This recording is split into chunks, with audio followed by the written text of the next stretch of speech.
দেখো সবাই আমাদের এখানে রামতলায় কি অবস্থা দেখো।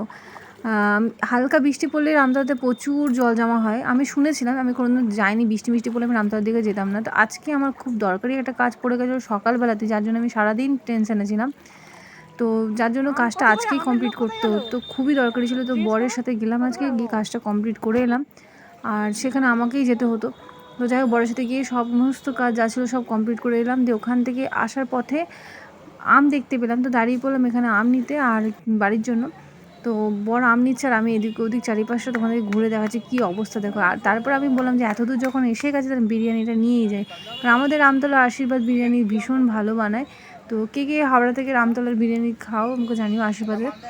তো দেখো কতটা ওই মাথা আমাকে যেতে হবে, তো এই জল ডিঙিয়ে ডিঙিয়ে, এখানে তো কম জল, ওইদিকে তো হাঁটু অবধি জল, সেই হাঁটু অবধি জল ডিঙিয়ে ডিঙিয়ে এখন বিরিয়ানি আনতে যাবো। আর বিরিয়ানি যদি একবার বলেছি আমি খাবো তো কম।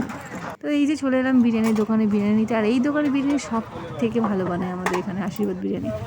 বিরিয়ানি নেওয়ার পর টোটোয় উঠে পড়লাম আমি আর আমার কর্তামশাই। এখন বাড়ির দিকে রওনা দিচ্ছি, দুষ্টু মিষ্টি বাড়িতে আছে, তো জানি না কী করছে ওরা বাড়িতে এখন। তো চলো টাটা, দেখা নতুন মিনি ব্লগে আবার দেখা হচ্ছে, টাটা।